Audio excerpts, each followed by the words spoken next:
Yes mbaniza kadi kano mwasibye mutya muli mutya bagita Fadi TV. Mwabali mu ggwanga lya Qatar mbatumedeko ne Saudi Arabia bali mu ggwanga lya Oman mbebaza ne mbagamba nti muli bamaanyi nnyo okubanga mugiye kumira amawulire mba nago agaba gatambula okutira ggwanga lya Uganda. Lili Pazo olutalo ne SB4 Media nsonga za mukazi byongedde okubanga bitabuka kulwanira mukazi SB4 Media Lili Pazo. Baba byamano byadda ebyanso okubanga birinkinga mpola akadde kano Lili Pazo abadde nalabula SB4 Media namugamba nti alikira okubanga amungirako. Lili Pazo yabaddekeyo mu mwanga g'Abawalabu era yabadde agenze kubanga ayimba akayimba k'akenkudi nibagamba nti bamukubya obucupa era onagamba nti si bituufu era onagamba nti ba YouTubers bangi nnyo abakoze ki ababikulyetinzewo era onagamba nti SB4 Media yomukwabo nti abadde bamuyingirira ebitali bituufu nisimanyi SB4 Media yakoze koko ku mboozi yali Lili Pazo okubanga bamukubya obucupa bwe yadde agenze Mbawalabu okubanga performinga sinalaba ku mboozi nze ono SB4 Media ejjukira balina olutalo wakati we ne Kabaata kandowooza olutalo we lwavudde ne Lili Pazo bane yamugaseemu tebitegerekeka. Lili Pazo abadde n'agamba nti SB4 Media nti yali yeegwanyiza mukyala we era Lili Pazo yamuzuula nti yeegwanyiza mukyala we n'amutabukira nti SB4 Media mpaka nakati nti akyamulinako kwegamba okomba olutalo bakayita akakuku akyamulinako akakuku naye ng'ate Lili Pazo agamba ssebo wali agala kubanga weejiza mukyala wange we nakukwata kati ensonyi wazifuula busungu. Lili Pazo amulabudde namugamba nti SB4 Media ndeka neesonyiwa. Omukyala gwolengera mu kifaananyi ye mukyala ndowooza abatabula omanyi omukyala asobola okutabula abasajja ne beekuba n'ebikondi n'ebigo ne beeyoola n'omusajja asobola okutabula abakyala ne beeyoola ne beesika enviri ne beekuba eŋŋumi ne beewujja zimawokota ne beesabula ziri enzibu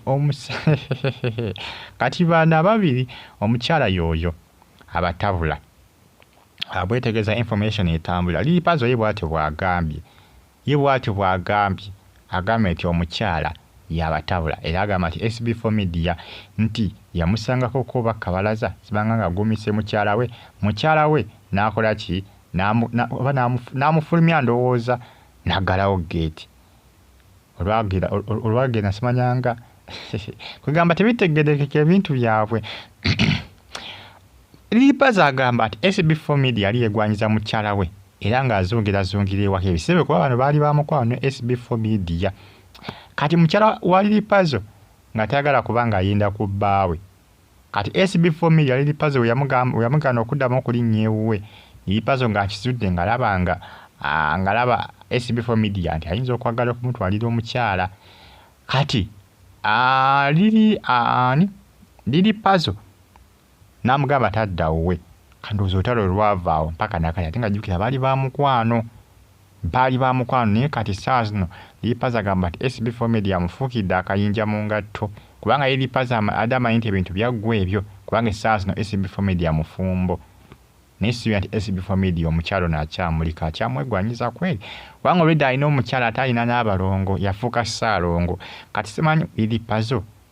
afaaki. Lili Pazo ayinza okwagala kuyingira mu ntalo za SB4 Media na Kabaata newankubadde balinamuko obutakkaanya naye ati Lili Pazo okuba nti nazze mu nsonga zino azizzeemu ng'alaba Kabaata ne SB4 Media balina olutalo wakati wabadde nga tejjukira Kabaata eyasookereza SB4 Media SB4 Media kati ye nga Lili Pazo alinga yazze mu lutalo newankubadde kale biri byaliwo ebya SB4 Media kubanga yeegwanyiza mu kyalo byaliwo naye ati Lili Pazo atagala kubizza essaawa eno olw'ensonga ati ayagala kuyambako ndowooza mukwano gwe Kabaata bagose olutalo lwabwe olwa SB4 Media. Ensonga zavudde ndoza ku mwana ono eyabeeranga ewa Alien Skin ndowooza oli ensonga gye zaavudde Champion Good baamugoba yavaida mu Fangoni Forest ensonga we zaavudde kubanga SB4 Media yabakozeko interview Lili Pazo Champion Good babakozeko interview banaye bayogedde bingi nnyo Kabaata byagamba nti bali tebalina kubanga bakola ki bali tebalina kubanga babyogera kubanga bagamba nti bo tibabagobaayo ku Fangoni Forest kati ekyebuzibwa bagudo bavaayo bave ku Fangoni Forest SB4 Media mulimu gwe ogenda okubajjako interview n'okubabuuza ebigambo byonna by'abayagala kasabira nga tebyesittaza kubanga ebibuuzo byonna byababuuza byali tebyesittaza muwadde naye ate kabatagamba nti SB4 Media wababuuza ebitagasa biki alakye kati kyeneebuuza yabadde ayagala ababuuza ebibuuzo ki simanyi Kabaata kikyanoonya ku SB4 Media simanyi kikyamunoonyako SB4 Media betwalaganye ne Kabaata manyi Kabaata bagamba nti yaliwo okusabiriza ku TikTok nti aliwo okusabiriza manyi sebo okumanya Kabaata wasabiriza akuba oluseke yakuba banne oluseke almost lwa mitwalo ng'esatu ejja ddula n'agula n'emmotoka esaazi nanyola nankata esente yazijja mu kuba luseke ku TikTok bakadama bamuwanga ensimbi bane bakadama bavaamu essente nabagane bagaba kadama wayagadde okuba essente asana okuba dira mu 10 zozikuwa dira mu 10 asozikwata nazikuwa kadama bayagadde okuba bane bakadama bata sente bakadama bata sente akuba si bonna naye namba esinga bwe tudda ku 10 ndowooza kambale ndowooza 7 kati balanti gali asatu ge gatata sente n'ensanvu zita kati gwe kati oba olina okukimanya nti ennamba ennene eta sente bakadama be bagulidde Kabaata emmotoka mitwalo almost 3 ejja ddoola imagine sebe saazo balina namukumusondera za kuzimba nnyumba bye munnange ensonga za mukazi SB4 Media aliri pazo ow'enkudi abakyetwalaganya ensonga za mukazi ndoza byaliwo ddako aliri pazo agamba nti SB4 Media ndowooza akyamulinako obusungu obw'omukyalo manyi omukyala asobola okwawula abantu abadde b'omukuwano n'abawulira ddala ne mwagala okubanga n'abawulira ddala completely ne mwawukanira ddala kati SB4 Media munnange byebyo neriri pazo naye nga munnange simanyi lwaki ate SB4 Media abaabizza simanyi lwaki lipazo ate abaabizza kubanga lipazo yeekwasa SB4 Media nti obusungu akyabulinamu kubanga essaawa zino SB4 Media amwogerako buli kaseera lipazo agamba musajja mukulu neesonyiwa ebyomukyala byaliwo nakugwamu ng'oyagala kunkwanira mukyala wange naye nkwesalako ng'oyagala kumukola ki oyagala kumwebagajja naye nkwesalako kati saa zino obusungu wabufuulira ddala olinako obusungu obutaggwaawo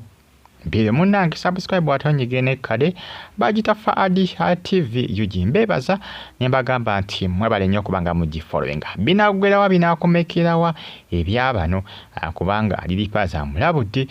namugamba nti amwesonyiwe omukyala we yali mukyala we gulengera mu kifaananyi oyo mukyala aliripazo agamba nti ensonga lwaki yakola ki yayawula ne SB4 Media yali agala kumukola ki kumutwalako omukyala we yali agala kumukwana yali agala kumwebagajja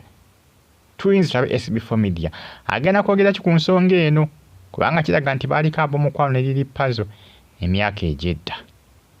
naye nga liripazo agamba nti SB4 Media aminako akakuku ensonga lwaki liripazo abikomezzaawo ebyo kubanga yasuubiza agamba nti awe waava obuzibu kubanga liripazo yagamba nti amanyi SB4 Media yabivaako naye kaabikomezzaawo naye agambye kaabikomyewo byebyo munange bitambula kadde kano ku midimbagano subscribe watonyige nekkade bagita Faadi TV kinate bonna bafumbo SB4 Media mufumbo SB4 Media yandibadde amwesonyiwe ono musajja mwami nkudi liripazo yalibadde amwesonyiwa SB4 Media natamuwannyo budde akatengere essaazi ate bitandise okubanga bivaayo naye twali tutamanyi tandise okubanga bakola ki babifulumya amba SB4 Media yandibadde ono amwesonyiwa bwesonyi kubanga ajja kuleeta bingi nnyo ebyama byaliwo ate babimulabisa bino biba byakulabisa mwana bintu kati bamulabisizza mbu yali agala mukyala we SB4 Media zengamba yandibadde akola ki yandibadde abireka naye nga byonna byavudde ku Kabaata byavudde ku interview ya Champion Good tebeeza muno gye byavudde mpaka nakakati naye byama bivudde bibadde byakwekebwa nabyo babyabizza byavudde Kabaata jukira Kabaata mukwano gwa liripazo kati ndoza SB4 Media bonna yabatwaliddemu oba byebyo SB4 Media ndoza asirike busisi bana abesonyiwe subscribing anyiga kade bagita Fahad TV UG mubere bulungi mbagala nnyo mwenna mweraba like ngo comment ngato subscribing mweraba